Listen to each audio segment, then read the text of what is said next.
Okay, ayan. So, mayroon tayong bagong i-share ngayon. Ayan. Concert na AV602UV. Ayan siya guys, oh. Concert siya, ayan. Ayan. So, dinala to ng may-ari dito guys. Ano na, bukas na. So, dito yung takip niya, oh. So, nakadikit pa yung tornilyo.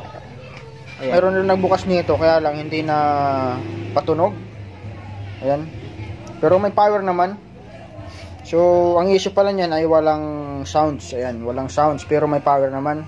Hindi nga raw napatunog nung nagbukas. Ayan. So, ano lang, na-stack lang daw siya na mga ilang araw. Tapos, yan, bigla na lang daw hindi tumunog nung ititesting o nung gagamitin na. I-review muna natin tong unit na to para sa mga nagtatanong at gustong malaman yung nilalaman ng concert na to. Yan yung harap niya. Yan. Yung SD card, input, saka USB. So, may USB na siya. So, hindi pa siya Bluetooth. Yan. Okay, so wala man namang pinagkaiba dun sa mukha nung Taibuto na ibang model o yung yan. Ang pinagkaiba nila yung loob, ayan. So, ito yung loob niya, guys. Ayan, kita nyo naman yung loob. Ayan. So, kung nakapanood nyo to, so, kayo na lang bahala maghusga kung maganda ba ito or hindi maganda or pwede na. Ayan. Okay, so, kita nyo naman yung transformer. Medyo kaliitan siya. At nakapatong siya sa plastic na may simento. So, bale dalawa ang plastic na yun na may simento. Ito pa yung isa. Ayan. So, silipin natin yung output voltage ng transformer. Okay, ayan. So, ito yung output voltage nya. So, ano na siya, 33.033 na rin. Tsaka yung kanyang sa tone control ay 12.012. At yung sa ano yan, yung sa USB ay 8 volts. Ayan, 0 tsaka 0.8 volts. Ayan siya. So medyo may kalitan lang yung transformer nya. Tapos yung tangkad ay yung mababa lang. Ayan. Ito pala guys, yun yung palagi ko nakakalimutan sa aking mga nire-review. Ano siya, ang ginamit dito na copper ay kita nyo naman, sigurado aluminum to. Yan, aluminum siya. Okay, tapos ang ginamit niya na transistor ay yan, kita nyo naman sa board nakalagay ay 5200. Ayan. Tapos yung kabila ayan, 1943. So wala naman pinagkaiba na sa Taibuto ang design ng kanyang main amp. Yung pinagkaiba lang yung position niya, saka yung position ng heatsink din. Naiba na rin yung position ng heatsink.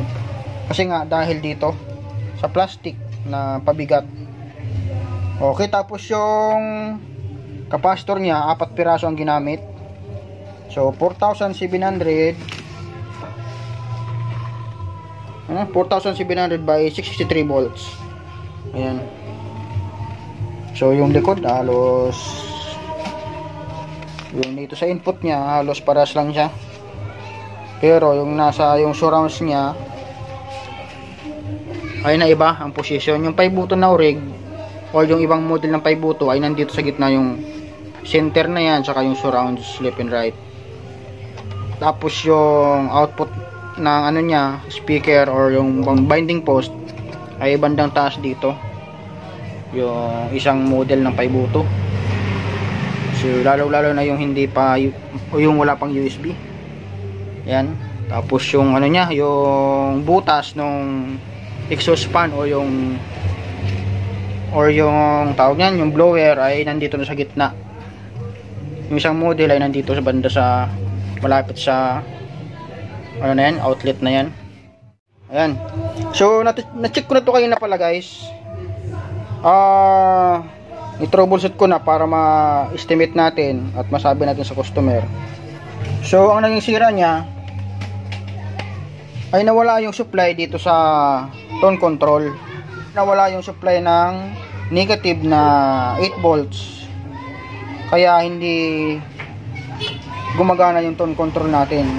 Pati na rin yung sa input board natin, wala rin yung supply. So absent yung negative. So nanggaling yan dito siyempre sa power supply. So ang sira nito guys ay hindi siya regulator, hindi rin transformer. Yan, hindi rin capacitor. So mamaya sabihin ko kung ano yung pinakasira talaga. Yan. At kung ano yung dahilan kung bakit nawala ng supply doon. Pero yan muna natin, plug in ko muna tapos para makita nyo lang kung na may power siya. Ayan. Okay yan, naka-plug in na siya. So power on natin. So yan, mayroon naman siyang power. Yan, may power naman siya. Kaya wala talaga yan sounds. Yan, sabihin ko na yung pinakasira guys. Yan, so nakita ko lang kanina. So di ko pa yung kinalas. Patayin muna nga natin. So hindi ko pa ito kinalas. So nasilip ko lang kanina kung ano yung naging dahilan kung bakit nawala ang supply dito sa tone control ay yung ayan siya guys. So, nakita ko lang. Ayusin natin. Ayan. Kita nyo ba? So hulaan nyo lang kung saan yung sira dyan. Ayan. Tuturo na natin kung ano yung sira.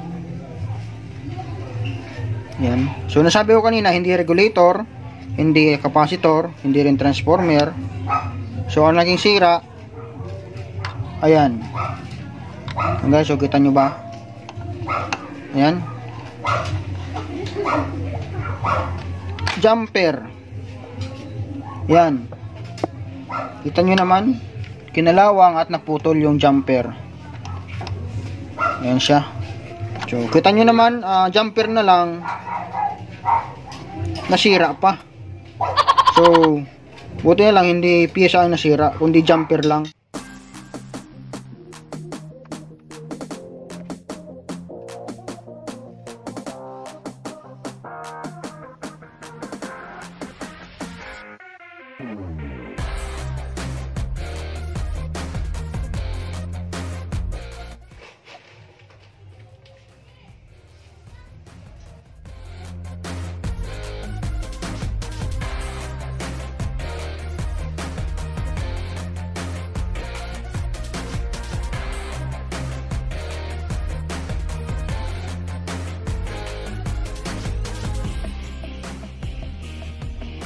Ayan, nakalas na natin. So ang hirap pa kalasin guys, dahil pati yung likod ng amplifier tatanggalin mo pa din. Kailangan mo pa rin tanggalin yung likod kasi ito, di mo siya maabante dahil may plastic. Kaya kailangan mo pang tanggalin yung likod o kaya naman yung plastic. Ay, plastic nyo, yung plastic na may semento para makuha mo lang yung mainboard. So yun lang yung kakaiba dito sa amplifier na to. Okay, ayan. So muntik ko na makalimutan. Di ko pala sinukat yung nawawalang voltahe kanina. So salita lang ako ng salita. So muntik ko na makalimutan. Dadami na naman yung buzzer natin dito. So buti na naalala ko. So sukatan muna natin guys na yan, wala nga yung negative volts. Ayan, ipagkita ko lang sa inyo na wala yung negative volts. So yan, naka plug in pa pala yan. So power on natin. Ayan. Yun, nag-relay na siya. Check natin muna yung positive. Ayan, so positive 9 volts. 8.09 volts. Ayan. Okay, so negative. Ayan siya. So negative wala. So wala siyang out. So 0.66 lang. So yun yung nawawala, yung negative supply. Ayan. So siyempre wala din yan dito. So wala, ganun din, negative. So, positive lang yung present. So ganun din, papunta yan dito sa input board dito. So wala rin yan. Ayan, so negative wala. ang present lang ay positive. Ayan. Okay, ayan na. So napalitan ko na guys. Ito na siya, oh. Ayan. So malaki ng or makapal lang nilagay ko na jumper para mas matibay. Okay, so voltage check tayo. So naka-set up na yung ating tester. So nilagay ko lang dito yung yung ating negative test probe ng ating tester. Yan, check natin kung preset na ba yung negative.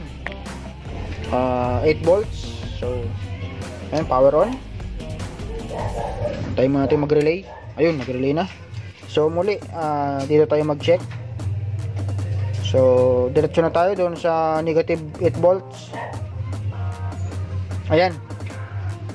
Siya, mayroon na siyang 8 volts positive. Check natin ulit. Ayan, positive. Okay, so mayroon na. Check natin dito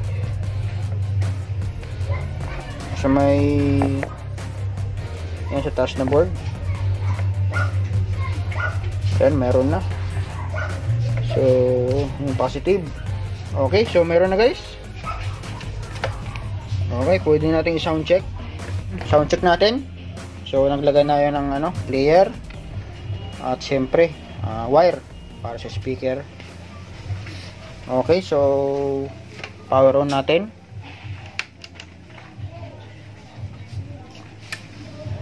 Ayun. So nag-input tayo sa BCD. So lagay natin sa BCD. Yan. Okay, so loudness. Okay, volume.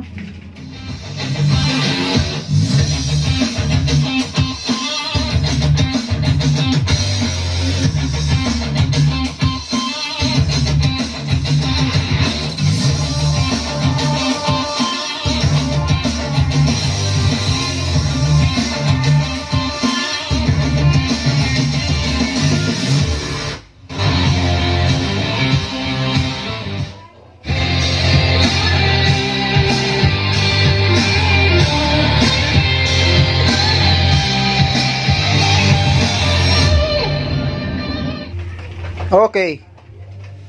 Yan. So, okay na. So, ang salarin yung jumper. Ayan. Yan. So, paalam muna muli. Ayan. Pansamantala muna ako papaalam. At see you sa susunod nating video. Ayan.